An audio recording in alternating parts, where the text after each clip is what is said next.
ایک بے نمازی جب خدا سے مل جاتا ہے تو خدا اس کے دوسری خوبیوں پر کوئی توجہ نہیں دیتا ہے۔ اپنے وہ نہیں ہوتے جو رونے پر آتے ہیں، اپنے تو وہ ہوتے ہیں جو رونے ہی نہیں دیتے۔ انسان کی اصل موت تو تب ہوتی ہے جب وہ کسی کے دل سے نکلتا ہے۔ ایسے شخص کو کبھی نہ گوانا جس کے دل میں تمہارے لیے محبت، فکر، عزت اور چاہت ہو۔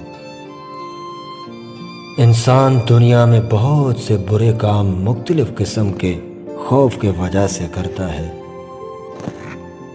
اگر اللہ کی مدد پر کامل یقین ہو جائے، انسان لا تعداد برائیوں سے بچ سکتا ہے۔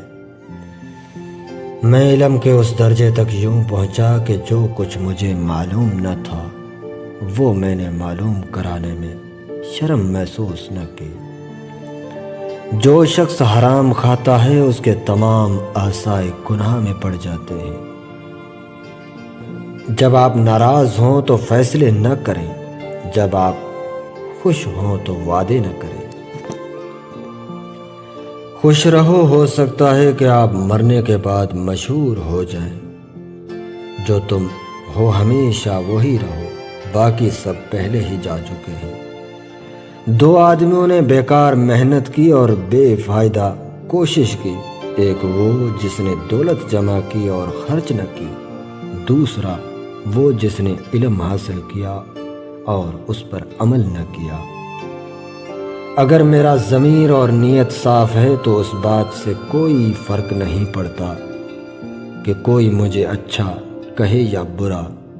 میں اپنی نیت پر جانچا جاؤں گا، دوسروں کی سوچ پہ نہیں۔ اور انسان جب دنیا کو حقیر اور کمتر سمجھنے لگتا ہے تو اللہ پاک اس کو بے حساب مال و دولت سے نوازتا ہے۔ تم کو مال کی کثرت نے اندھا کر رکھا ہے۔ انسان کہتا ہے میرا مال، مگر اپنے مال سے جو تو نے کھایا وہ ختم ہو گیا، جو پہنا وہ پرانا ہو گیا، مگر جو اللہ کے راہ میں خرچ کیا وہ ہی باقی رہے گا۔ برے سلوک کا بہترین جواب اچھا سلوک، اور جہالت کا بہترین جواب خاموشی ہے۔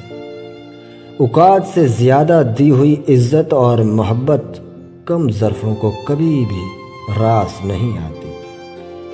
بندے کو جب درد پہنچتا ہے تو اس کا سب سے بڑا فائدہ یہ ہوتا ہے کہ وہ اللہ کے قریب ہو جاتا ہے، کیونکہ جب انسان کو تکلیف پہنچتی ہے تو وہ سب سے پہلے اللہ کو پکارتا ہے۔